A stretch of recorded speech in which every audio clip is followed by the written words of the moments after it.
Hello student, welcome to brain booster. আজকে আমরা আলোচনা করব ভারতের ইতিহাসের 9 নম্বর ক্লাস নিয়ে। ইতিমধ্যে আমরা 8টা ক্লাস করে নিয়েছি। তোমরা যদি না দেখে থাকো তাহলে ভারতের ইতিহাসে যে প্লেলিস্ট রয়েছে সেখান থেকে তোমরা ক্লাসগুলি করে নিও। আজকে আমরা আলোচনা করব সিন্ধু সভ্যতা নিয়ে। আজকে কি নিয়ে আলোচনা করব? সিন্ধু সভ্যতা নিয়ে। তোমরা ক্লাসটি মন দিয়ে দেখো, কিভাবে সিন্ধু সভ্যতা আবিষ্কৃত হলো, কিভাবে তার পতন ঘটলো এবং তার নাগরিক যে বৈশিষ্ট্যগুলি বা সামাজিক বা কৃষিকাজ সেগুলো নিয়ে আমরা আলোচনা করব। এর পরের ক্লাসে আমরা আলোচনা করব সিন্ধু সভ্যতার গুরুত্বপূর্ণ বা উল্লেখযোগ্য স্থানগুলি এবং সেখানে যে পাওয়া গেছে যে নিদর্শনগুলো সেগুলো নিয়ে আলোচনা করব পরের ক্লাসে। চলো শুরু করি। প্রথমে জেনে নিই সিন্ধু সভ্যতা সম্বন্ধে। খ্রিস্টপূর্ব 3000 অব্দে সিন্ধু নদী ও তার উপনদীগুলির তীরে যে নগর কেন্দ্রিক সভ্যতা গড়ে উঠেছিল তা সিন্ধু সভ্যতা নামে পরিচিত। কোথায় গড়ে উঠেছিল? সিন্ধু নদী এবং তার উপনদীগুলির তীরে। কবে হয়েছিল? 3000 খ্রিস্টপূর্বাব্দে। সিন্ধু সভ্যতা হলো তাম্রপ্রস্তর যুগের সভ্যতা। সিন্ধু সভ্যতার মানুষেরা লোহার ব্যবহার জানতো না। তাহলে কিসের ব্যবহার জানতো না? লোহার ব্যবহার। এটা কিন্তু পরীক্ষায় আসে যে সিন্ধু সভ্যতার মানুষরা কোন ধাতুর ব্যবহার জানতো না? লোহার ব্যবহার। আর কোন যুগের সভ্যতা? তাম্রপ্রস্তর যুগের সভ্যতা। বিস্তার 1350 ইন্টু 1050 কিমি এবং আয়তন 6.8 থেকে 8 লক্ষ বর্গ কিমি। উত্তরে কাশ্মীর থেকে দক্ষিণে নর্মদা নদীর অববাহিকা এবং পশ্চিমে বালুচিস্তান থেকে পূর্বে পূর্বে পশ্চিমে উত্তরপ্রদেশ পর্যন্ত এই সভ্যতা হচ্ছে কি বিস্তৃত ছিল। এর উত্তরতম স্থান কি? মান্ডা। যেগুলো পরীক্ষায় আসে যে সিন্ধু সভ্যতার উত্তরতম স্থান কি? মান্ডা। এই দেখো, এই ছবিতে দেখো, নর্থে অর্থাৎ উত্তরে কি রয়েছে? মান্ডা। এবং দক্ষিণতম স্থান কি? মালভান। কি? মালভান বা দৈমাবাদ। সেটা কোথাকার? মহারাষ্ট্রের। এই দেখো, দক্ষিণতম স্থান হচ্ছে কি? সাউথে দৈমাবাদ। ওকে। পূর্বতম স্থান কি? আলমগীরপুর। যেটা কোথায় রয়েছে? পশ্চিম উত্তরপ্রদেশে। দেখো, পূর্বতম স্থান হচ্ছে কি? এই যে ইস্টে রয়েছে কি? আলমগীরপুর রয়েছে। পশ্চিম পশ্চিমতম স্থান কি? সুতকাজেন্দার। যেটা কোথায় রয়েছে? বালুচিস্তানে। এই দেখো, এই ম্যাপে দেখো, ছবিতে দেখো, পশ্চিমে কি রয়েছে?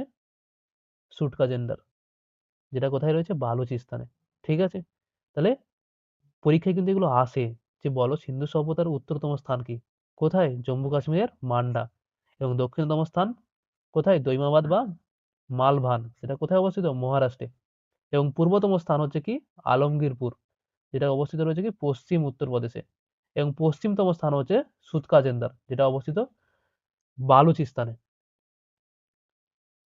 এছাড়াও আফগানিস্তানে একটি সম্পূর্ণ বিচ্ছিন্ন কেন্দ্রের সন্ধান পাওয়া গেছে, যার নাম কি?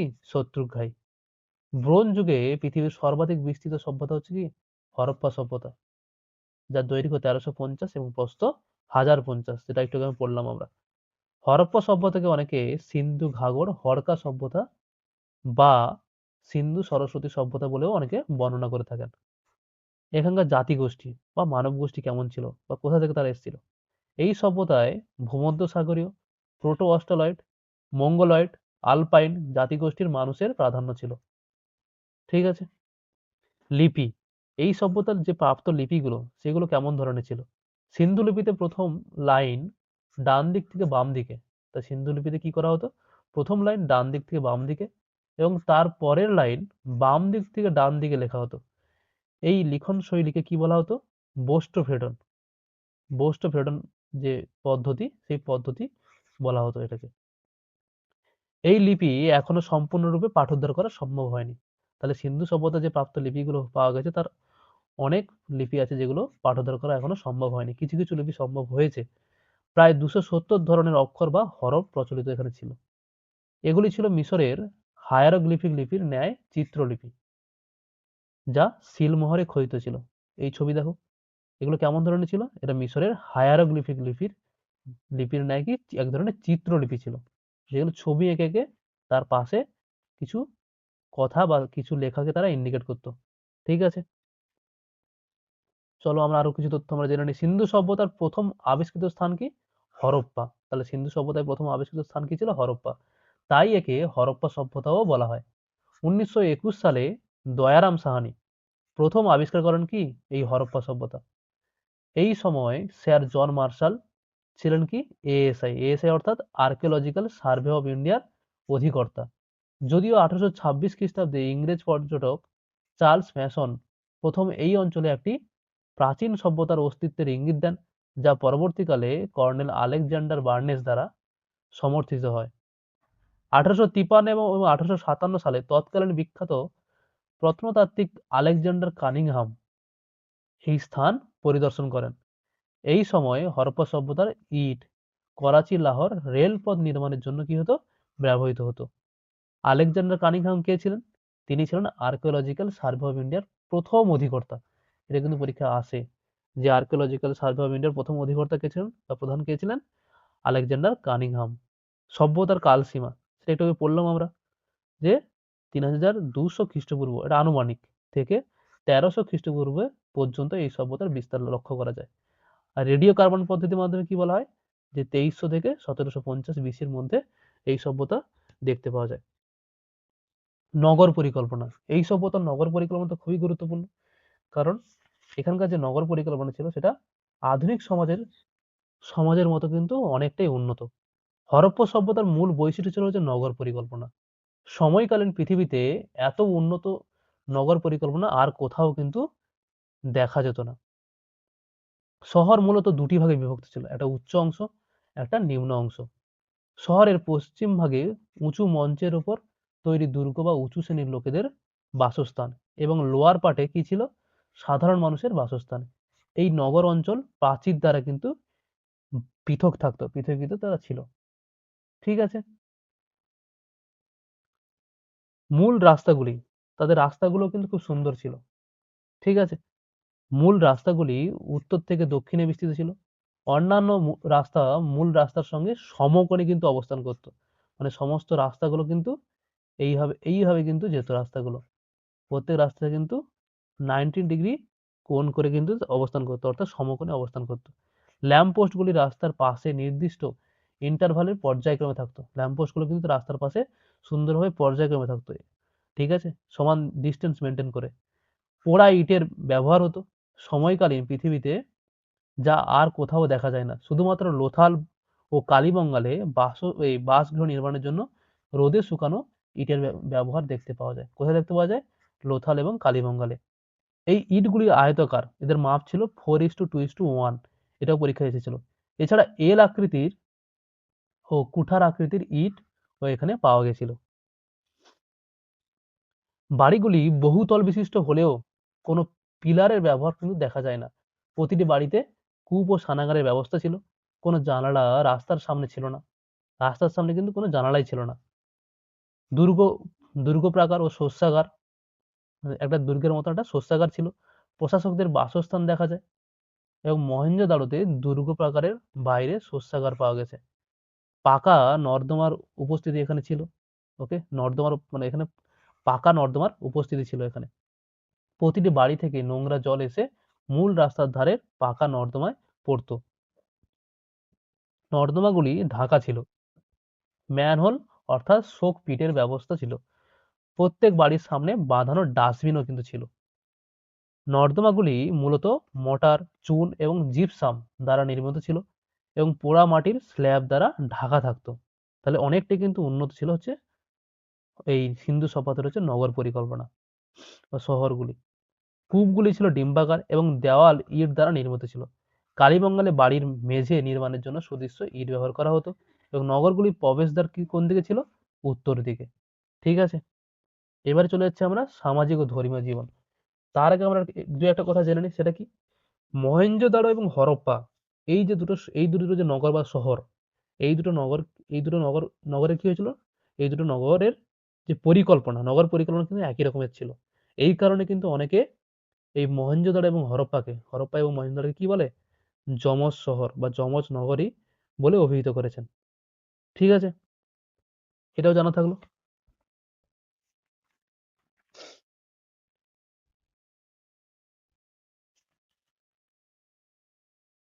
চলো এবার আমরা জানি সামাজিক ও ধর্মীয় জীবন।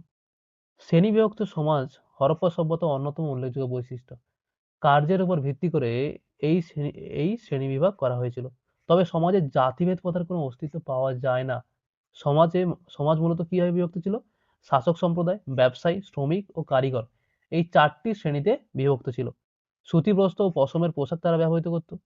2 খণ্ড পোশাক দ্বারা শরীর আচ্ছাদিত করা হতো। উপরের অংশের বস্ত্রকে কি বলা হতো? তারা নিবি বলতো, এবং নিম্নাংশের বস্ত্রকে কি বলতো? পরিধান বলতো। নারী পুরুষ উভয়ই বিভিন্ন অলংকার ব্যবহার করত। নারীরা সুন্দরভাবে চুল বাঁধতে এবং রূপচর্চায় তারা পারদর্শী ছিল। হরপ্পা সভ্যতা ছিল কি? মাতৃতান্ত্রিক। তারা বৃক্ষ, জল, সাপ, আগুন, বিভিন্ন জীবজন্তু এবং লিঙ্গ এবং যোনি পূজা তারা করত। মুখ্য বৃক্ষ ছিল কি? অশ্বত্থ গাছ। প্রাণী হচ্ছে কি? ষাঁড়। পাখি হচ্ছে ঘুঘু, পায়রা, ইউনিকর্ন, যা উপাসনা পরবর্তীকালে হিন্দু ধর্মের মধ্যেও দেখা গিয়েছিল। ঠিক আছে। একটি শিলে অর্ধ নর অর্ধ বৃষ মূর্তি পাওয়া গেছে, যা সুমেরীয় গিলমেশ নামক বীরকে সাহায্যকারী ইয়োবনি মূর্তির প্রতিরূপ, যা থেকে পরবর্তীকালে হিন্দু ধর্মের হিরণ্যকশিপুর এর উদ্ভব হয়েছিল এখান থেকে মনে করা হয়। সূর্য উপাসনা প্রচলিত ছিল বলে ধারণা করা হয়। মুখ্য নারী শক্তির প্রতীক হলো কি? জঠরের মধ্য থেকে গাছের উৎপত্তি, যেটা একটা শিলের ছবি থেকে পাওয়া গেছে। মুখ্য পুরুষ শক্তির প্রতীক কি ছিল? পশুপতি শিব। এটাই ছিল তাদের আদি দেবতা বা প্রধান দেবতা। কি ছিল? পশুপতি শিব। এটি ছিল ত্রিমুখ বিশিষ্ট ধ্যানরত এক যোগী মূর্তি। এই মূর্তিটি 5টি পশু দ্বারা পরিবৃত। কি ছিল? বাঘ ছিল, হাতি ছিল, গন্ডার ছিল, মোষ ছিল এবং 2টি হরিণ ছিল। এই নিয়েও কিন্তু পরীক্ষা প্রশ্ন এসেছিল। হরপ্পা সভ্যতায় প্রচুর অর্ধনগ্ন নারী মূর্তির সন্ধান মিলেছে। ঐতিহাসিকগণ এগুলিকে ভূমাতৃকা বা মাতৃমূর্তি হিসেবে অভিহিত করেছেন। এই সভ্যতায় মন্দিরের অস্তিত্ব পাওয়া যায়নি, তবে কালীবঙ্গাল এবং লোথারে অগ্নিবেদী ফায়ার অল্টার, এটা কিন্তু পরীক্ষায় এসেছিল, এর অস্তিত্ব পাওয়া গিয়েছে, যে তারা আগুনের উপাসনা করত। হরপ্পা সভ্যতায় মানুষেরা মৃতদেহকে দাহক বা কবর দিত। সাধারণত উত্তর দক্ষিণ দিক বরাবর মৃতদেহকে রাখা হতো এবং মৃতদেহের সাথে প্রয়োজনীয় জিনিসপত্র কবরে দেওয়ার প্রচলন ছিল। হরপ্পা সভ্যতার মানুষদের অবসর বিনোদনের মূল উপায় কি ছিল? তারা নাচ গান করতো, পাশা খেলতো, রথ চালানো এবং তারা শিকারও করতো। এছাড়া তারা জুয়াও খেলতো। জুয়া ছিল তাদের জনপ্রিয় এক ধরনের খেলা। দাবার মতো খেলার অস্তিত্ব সেখানে কিন্তু দেখা গিয়েছিল। এরা পাথর, তামা ও ব্রোঞ্জের অস্ত্রশস্ত্র ব্যবহার করত, কারণ যেহেতু এটা ছিল কি? তাম্রবস্ত্র যুগের সভ্যতা। উল্লেখযোগ্য অস্ত্র কি ছিল? কুঠার, বর্ষা, তীর, ধনুক এবং মুসল। তবে আত্মরক্ষামূলক অস্ত্র ছিল কি? ঢাল ছিল, বর্ম ছিল এবং শিরস্ত্রাণের কোনো সন্ধান এখানে মেলেনি। মৃৎপাত্র। হরপ্পা সভ্যতার মৃৎপাত্র ছিল কেমন ধরনের ছিল? উজ্জ্বল এবং কালচে লাল রঙের। এগুলি খুব ভালোভাবে পোড়ানো হতো এবং এর গায়ে বিভিন্ন লিপি উৎকীর্ণ করা হতো। এগুলির মধ্যে কি ছিল? কুমোরের চাকা। এই সময় কিন্তু কুমোরের চাকার কিন্তু ব্যবহার দেখতে পাওয়া যায়। বিভিন্ন রকম মৃৎপাত্র এরা ব্যবহার করত, যেমন কি গ্লাসড, পলিক্রোম, ইনসাইড, পারফোটেড এবং নবড। এই মৃৎপাত্রগুলি শস্য সঞ্চয় এবং মদ প্রস্তুতিতে ব্যবহৃত হতো। এই মৃৎশিল্প পরবর্তীকালে জুকর এবং জনগর এই সভ্যতাকে কি প্রভাবিত করেছিল। সিন্ধু সভ্যতার কৃষিকাজ এবং ব্যবসা বাণিজ্য। নগর কেন্দ্রিক সভ্যতা হলেও মূল ভিত্তি ছিল কি? কৃষিকাজ। মূল উৎপাদিত দ্রব্য ছিল কি? গম, যব, বার্লি, ধান, ফল, তিল, মটর, রাই, মুগ এবং মাছ, হাঁস, মুরগি, ভেড়া, ছাগল, তারা বিভিন্ন পশুর কিন্তু মাংস তারা খাদ্য হিসেবে গ্রহণ করত এবং তারা পালনও করত। এছাড়া খুব উৎকৃষ্ট মানের তুলা এখানে উৎপাদন হতো। কোথায় হতো? সিন্ধু সভ্যতায়। বার্লি এবং গমের চাষ হয়েছিল। প্রথম শুরু হয়েছিল কোথায়? মেহেরগড় সভ্যতায় শুরু হয়েছিল। এখানে কার্পাস চাষ এবং জলসেচের প্রচলন ছিল। এখানে ভেড়া এবং ছাগল তারা প্রতিপালিত করত। এখানে প্রথম তুলা চাষের সূত্রপাত হয়েছিল। পৃথিবীর মধ্যে তারাই প্রথম তুলা চাষ, ধান, মুরগি ইত্যাদি পালন তারা শুরু করেছিল। তারা 2 প্রজাতির বার্লি ও গম চাষ করতেন। চাষাবাদ মূলত বৃষ্টির জলে তারা করত। তবে কিছু কেন্দ্রে জলসেচ প্রথার নিদর্শন কিন্তু পাওয়া গেছিল। যেমন কালীবঙ্গাল এবং বানোয়ালিতে কি হয়েছিল? নাঙ্গলের ব্যবহার, নাঙ্গল তারা যে ব্যবহার করত কৃষিক্ষেত্রে, তার কিন্তু প্রমাণ পাওয়া গেছে। সুমের মেসোপটেমিয়ার সাথে স্থলপথে এবং জলপথে তারা ব্যবসা বাণিজ্য করত। যানবাহন হিসেবে তারা কি ব্যবহার করতো? উট, গাধা এবং ষাঁড়ের গাড়ি এবং নৌকা তারা ব্যবহৃত করত। মূল রপ্তানি দ্রব্য কি ছিল? তুলা, সুতিবস্ত্র, পুঁতি, হাতি দাঁতের তৈরি জিনিসপত্র এবং পোড়ামাটির দ্রব্য। এবং ব্যবসা বাণিজ্য হলেও অর্থের লেনদেন কিন্তু তারা করতো না। এই সময় অর্থের কোনো প্রমাণ পাওয়া যায় না। কি ছিল? বিনিময় প্রথা। তারা বিনিময় প্রথার মাধ্যমে তারা কি করতো? লেনদেন বা ব্যবসা বাণিজ্য করতো। লোথাল, রংপুর, সোমনাথ এবং বালাকোট, এখানে কি হয়েছিল? সমুদ্র বন্দরের কিন্তু অস্তিত্ব পাওয়া গেছিল। এবং সুতকা জেন্দার এবং সুরকাটোটা, এগুলো কি ছিল? বহিবন্দর হিসেবে কাজ করতো। সিন্ধুবাসীরা মিশরে নীল সরবরাহ করতো। হরপ্পা সভ্যতায় ব্যবসা বাণিজ্যের সঙ্গে যুক্ত বণিকদের কি বলা হতো? পণি বলা হতো। তারা পণি নামে পরিচিত। ওজন করার জন্য কি করা হতো? তারা কি করতো? ঘনাকৃতি এবং গোলাকৃতি কি করতো? সিয়াটাইট ও চুনাপাথর তারা ব্যবহার করতো। এটা তো রিপিট হয়েছে। সমাজ পেশাভিত্তিক তাদের মধ্যে বিভাজন ছিল এবং সামাজিক অসমতা তাদের মধ্যে ছিল না। মাতৃমূর্তি তারা কি হতো? আরাধনা করতো তারা। এবং মাতৃদেবী শক্তি হচ্ছে কি তারা এটা আলোচনা হয়ে গেছে। বিজ্ঞান ও প্রযুক্তি, পরিমাপের যন্ত্র, তারা কিছু নির্ভুল স্কেলও ইউজ করতো ওজন মাপার জন্য। তারা কি করতো? আগে আগে পড়লাম আমরা, কি করতো তারা? ঘনাকৃতি এবং গোলাকৃতি সিয়াটেড এবং চুনাপাথর তারা ব্যবহার করতো ওজন মাপার জন্য। ওকে। এবং সেখানে একটা গ্রেট বাথও পাওয়া যায়, যেটা হাইড্রোলিক প্রযুক্তি ব্যবহারের প্রমাণ মিলেছে। এবং পানীয় জল এবং নিকাশি ব্যবস্থা তারা কি ছিল? অনেক উন্নত সেখানকার। এবং ধাতু প্রযুক্তির সেখানে বিস্ময় বিভিন্ন জিনিস দেখা যায়। যেমন একটা ডান্সিং গার্লের কিন্তু একটা মূর্তি পাওয়া যায়, যেটা ব্রোঞ্জের তৈরি ছিল। এবং স্বস্তিক চিহ্ন সেখানে পাওয়া গেছিল, যেটা মঙ্গলের প্রতীক। এই সভ্যতা বিভিন্ন কারণে পরবর্তীকালে ধ্বংসের মুখোমুখি হয়। তার বিভিন্ন কারণ রয়েছে।